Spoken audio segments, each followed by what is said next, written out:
Assalamualaikum warahmatullahi wabarakatuh. Halo teman-teman pendidik dan calon pendidik. Selamat datang di channel ini, tempat kita belajar dan berbagi ilmu demi pendidikan yang lebih baik. Di video ini, kita akan masuk ke topik yang sangat penting untuk meningkatkan kualitas pembelajaran di kelas, yaitu tentang asesmen.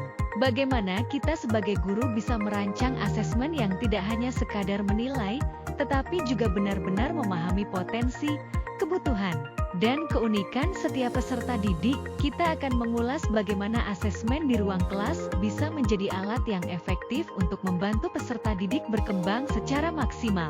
Jadi, pastikan kalian tonton video ini sampai selesai, karena akan ada banyak tips dan inspirasi praktis yang bisa langsung diterapkan di kelas kalian.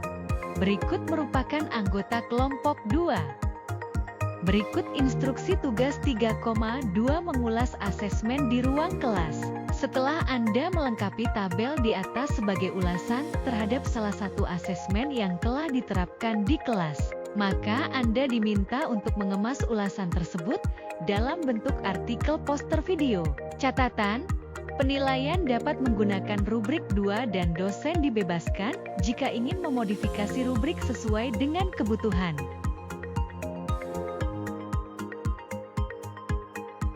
Menganalisis asesmen di ruang kelas.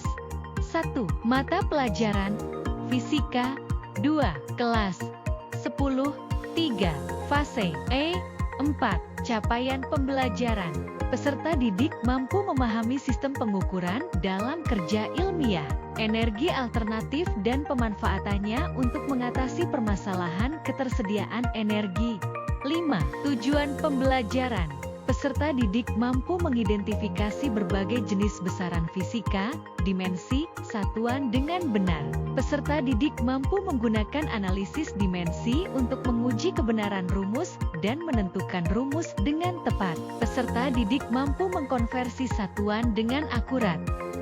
Selanjutnya, 6. Materi ajar atau topik, yaitu macam-macam alat ukur, besaran, satuan, dan dimensinya. 7. Jenis asesmen, formatif sumatif. Terdiri dari formatif yaitu penilaian keterampilan, pengerjaan LKPD, penilaian sikap, penilaian diri, penilaian antar teman. 8. Bentuk asesmen, yaitu unjuk kerja. Selanjutnya, 9. Bagian mana dalam asesmen tersebut yang menunjukkan kesesuaian dengan tahapan perkembangan peserta didik? Jelaskan.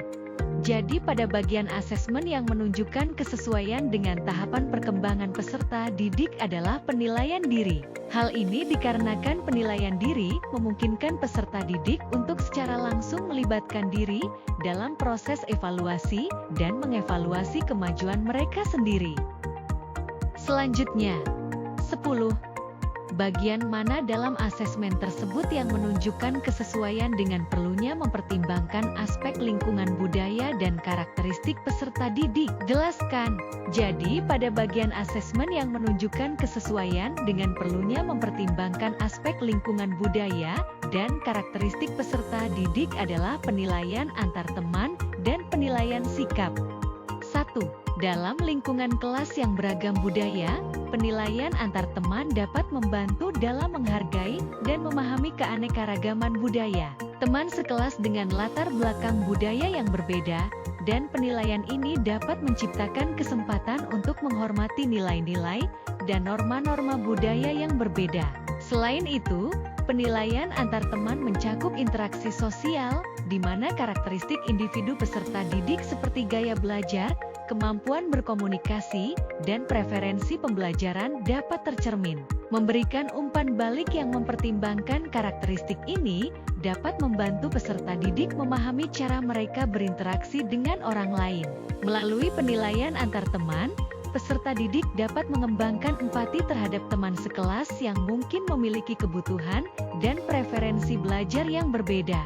2. Penilaian sikap mencakup nilai-nilai inklusivitas dan menghargai keanekaragaman budaya. Ini mendukung pemahaman dan penghargaan terhadap perbedaan budaya dan memberikan peserta didik kesempatan untuk menunjukkan sikap inklusif. Karakteristik peserta didik, seperti toleransi, empati, dan kemampuan berkomunikasi dengan orang dari latar belakang yang berbeda, dapat tercermin dalam penilaian sikap. Hal ini menciptakan pemahaman tentang sejauh mana peserta didik memiliki keterampilan sosial dan sikap yang mendukung kerjasama dalam lingkungan yang beragam.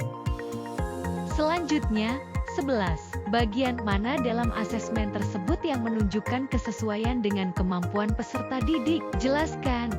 Jadi pada bagian asesmen yang menunjukkan kesesuaian dengan kemampuan peserta didik adalah penilaian keterampilan, pengerjaan LKPD. Penilaian keterampilan, seperti pengerjaan LKPD, secara langsung mengevaluasi kemampuan peserta didik dalam menerapkan pengetahuan dan keterampilan yang telah mereka pelajari. Ini mencakup kemampuan praktis untuk mengerjakan tugas atau aktivitas yang terkait dengan materi pembelajaran. Kemudian, penilaian keterampilan memberikan gambaran konkret tentang sejauh mana peserta didik dapat mengaplikasikan konsep-konsep yang telah diajarkan sesuai dengan tingkat kemampuan mereka. Selanjutnya, 12.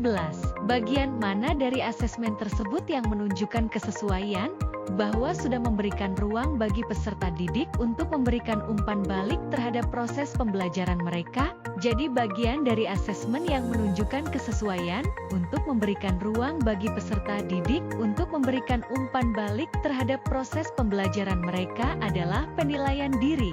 Penilaian diri memberikan peserta didik kesempatan untuk merefleksikan kemajuan mereka, mengevaluasi pemahaman, keterampilan, dan sikap mereka, serta memberikan umpan balik subjektif terhadap pembelajaran mereka. Hal ini menciptakan iklim di mana peserta didik aktif terlibat dalam evaluasi dan dapat merencanakan langkah-langkah untuk perbaikan lebih lanjut. Terakhir, 13.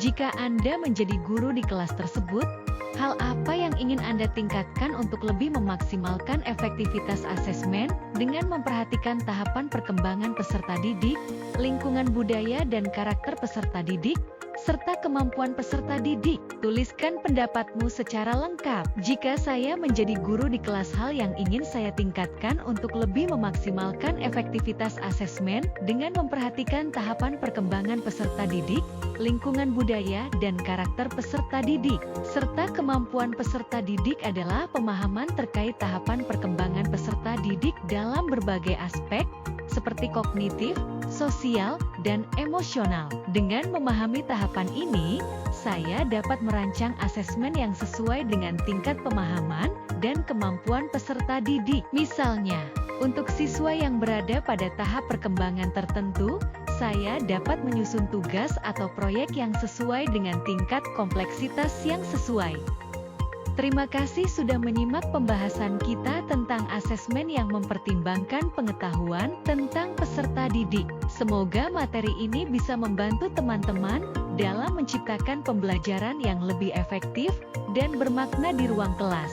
Ingat, asesmen bukan hanya soal memberikan nilai, tapi juga tentang memahami dan mendukung perkembangan setiap peserta didik.